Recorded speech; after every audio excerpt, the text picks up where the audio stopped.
പിണറായി വിജയൻ്റെ പോലീസിൻ്റെ വേട്ടയാടൽ 2 തവണ അനുഭവിച്ച ഒരു വ്യക്തിയാണ് ഞാൻ.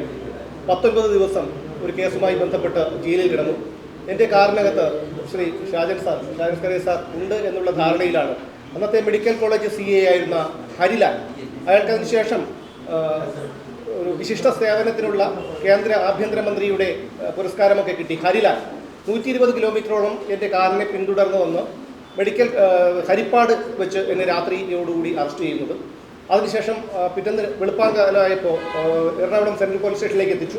ഞാൻ നന്ദകുമാർ സാറിനെ വിളിക്കുന്നു, നന്ദകുമാർ സാർ വരുന്നു. പിന്നെ എറണാകുളം ക്രൈംബ്രാഞ്ച് അന്വേഷിച്ചുകൊണ്ടിരുന്ന ഒരു കേസിലാണ് ഞങ്ങൾ സുപ്രീം കോടതിയിൽ ജാമ്യത്തിനായി പോയ ആ ദിവസമാണ് ഈ ഹരിലാൽ എന്ന് പറയുന്ന പിണറായി വിജയൻ്റെ വേട്ടക്കാരൻ വന്ന് ഞങ്ങളെ അറസ്റ്റ് ചെയ്ത് 19 ദിവസമാണെന്ന് ജയിലിൽ കിടക്കേണ്ടി വന്നത്. അതിനുശേഷം അവിടെ നിന്ന് ഇറങ്ങിയിട്ടാണ് ഞാൻ DNA ന്യൂസ് എന്ന് പറയുന്ന ഒരു സ്ഥാപനം തുടങ്ങുന്നത്. അവിടെയും വിട്ടില്ല. 2023 ഒക്ടോബറിൽ ഒരു സംഘം പോലീസുകാർ വന്ന് ഒരു കുട്ടിയെ തട്ടിക്കൊണ്ടുപോയി, 10 വയസ്സിന് താഴെയുള്ള ഒരു കുട്ടിയെ തട്ടിക്കൊണ്ടുപോയി എന്നുള്ള ഒരു കാരണം കോടതിയിൽ കാണിച്ച് സെർച്ച് വാറണ്ട് വാങ്ങി ഞങ്ങളുടെ ഓഫീസിൽ വന്ന് ഫർണിച്ചർ ഒഴികെയുള്ള സകല സാധനങ്ങളും എടുത്തുകൊണ്ടുപോയി. ആ സാധനങ്ങൾ ഇതുവരെ തിരിച്ചു കിട്ടിയിട്ടില്ല, അതിന് കേസുമില്ല. അങ്ങനെ അതുകൂടാതെ തന്നെ ഏകദേശം 10-12 കേസ് വേറെയുണ്ട്. എറണാകുളത്ത് ഞങ്ങൾ ജയിലിൽ കിടന്ന കേസ് ഒരു SC/ST അട്രോസിറ്റീസ് ആക്ട് പ്രകാരമാണ് ഒരു കേസ് ഉണ്ടായത്.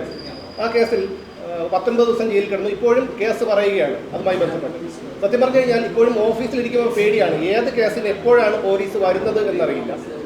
പക്ഷേ ഇപ്പോഴും ഇവിടെ നിൽക്കുന്നതിന് കാരണം, ഇവിടെ ഇങ്ങനെ നിന്ന് സംസാരിക്കുന്നതിന് കാരണം, ഈ DNA ന്യൂസ് എന്ന് പറയുന്ന സ്ഥാപനം മുന്നോട്ട് കൊണ്ടുപോകുന്നതിനും കാരണം അന്തരിച്ചു പോയ അന്നത്തെ Ernakulam crime branch ACP Pius George sir, അദ്ദേഹം കഴിഞ്ഞ 1 മാസം മുമ്പ് മരണപ്പെട്ടു.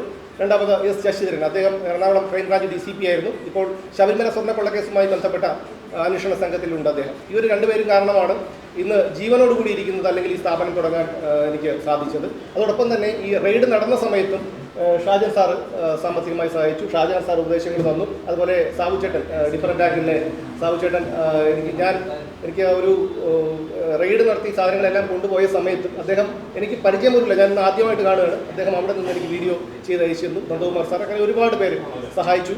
അപ്പോൾ എന്തായാലും ഈ പിണറായി വിജയൻ്റെ ഈ ഭരണം അവസാനിക്കുന്നതോടുകൂടി എന്തായാലും അതിലൂടെ ഒരു വേട്ടയാടൽ അവസാനിക്കുന്നു എന്ന് ഞാൻ കരുതിയില്ല. കാരണം ഈ ബ്രഹ്മരക്ഷത്തിനെയൊക്കെ, രക്തദാഹികളായ ബ്രഹ്മരക്ഷത്തിനെയൊക്കെ ആവാഹിച്ച് ആണിയിൽ തറച്ച് പാലയിൽ തറക്കുന്ന ഒരു സംഭവം ഉണ്ടായിരുന്നു.